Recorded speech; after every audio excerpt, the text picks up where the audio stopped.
नमस्कार मित्रांनो, आज आपण बघणार आहोत संकीर्ण प्रश्न.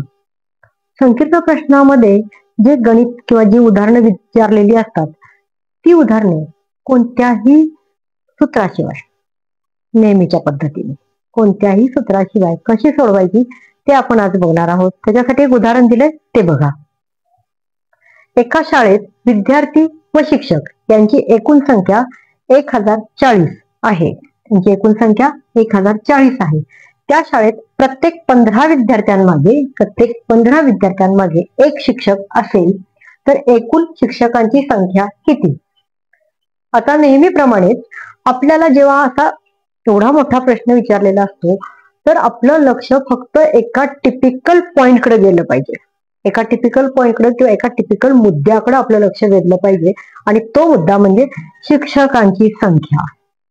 शिक्षकांची संख्या किती असा जेव्हा प्रश्न असतो तेव्हा खाली दिलेले सगळे पर्याय हे शिक्षकांची संख्या दर्शवितात. आता आपल्याला त्याच्यातूनच हे गणित सोडवायचं आहे.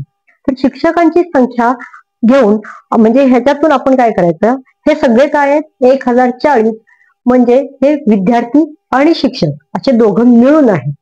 मग आपण काय करायचं, ह्या संपूर्ण विद्यार्थी आणि शिक्षक यांची संख्या घ्यायची, त्याच्यातून इथं दिलेले शिक्षक पहिला पर्याय वजा करायचा.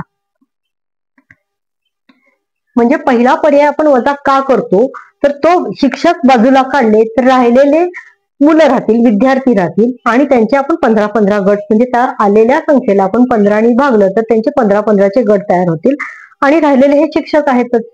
तर आता आपण काय करायचं, ह्याच्यातून शिक्षक आणि विद्यार्थी याच्यामधून हे शिक्षक आहेत तर हे आपण शिक्षकांची संख्या इथून आपण काय करायचे वजा करायची. 10तून 9 गेले 1 राहिला, इथे 14, 14तून 7 गेले 7, इथे 10तून 1 गेला 9, 971. आता 971 हे काय राहिले, हे राहिले विद्यार्थी, कारण आपण याच्यातून शिक्षक वजा केले, हे राहिले विद्यार्थी. विद्यार्थी आपल्याला 15चा गट तयार करायचा आहे म्हणून भागिले 15. आता हे बघितल्यानंतर एकक स्थानी 1 आहे आणि इथे 5 आहे.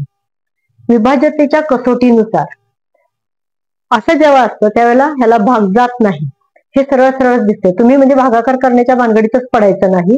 विभाज्यतेच्या कसोट्या तुम्हाला माहित नसतील तर मी पुढच्या व्हिडिओमध्ये मी तुम्हाला तेही समजावून सांगेन. पण विभाज्यतेच्या कसोटीच्या नियमानुसार असं ज्यावेळेला एकक स्थानी 5 आणि एकक स्थानी 1 अशा संख्या असतात त्यावेळेला ह्याला भाग जात नाही, त्यामुळे भाग घालवायच्या भानगडीत पडायचं नाही. हा पर्याय चुकीचा आहे असं म्हणायचं आणि दुसऱ्या पर्यायाकडे वळायचं. तर दुसरा पर्याय आहे शिक्षकांची संख्या 65. आता 1040 मधून 65 आपण वजा करूया. 10तून 5 गेले 5 राहिले, इथे हातचा 1 आला. 7तून 7 गेले 7 राहिले, इथे 1 हातचा आला आणि इथे 9 म्हणजे राहिले किती 975 ही मुलं झाली. 975 हे विद्यार्थी झाले. आता त्यांचे आपल्याला 15-15 भाग करायचे, 15-15 गटामध्ये त्यांना विभाजन करायचे. तर 15 एके 15, 15 सख्ख 90, 15 सख्ख 90 मग राहिले 7. 15 सख्ख 90, 15 पाची 75, 15 पाची 75 म्हणजे इथं आलं 65. बरोबर आहे. मग हे मॅच झालं का तर हो झालं. म्हणजे विद्यार्थ्यांना जर आपण 15 मध्ये जर डिवाइड केलं तर 65 ग्रुप 65 त्यांचे गट तयार होतील आणि प्रत्येकाच्या मागे एक शिक्षक आहे म्हणजे 65 शिक्षक असणार आहेत. म्हणजे हे बरोबर मॅच झालं. म्हणजे आपण ह्याच्यात कुठलंही सूत्र वापरलेलं नाहीये, फक्त पर्याय घेऊन आपण हे गणित सोडवलेलं आहे.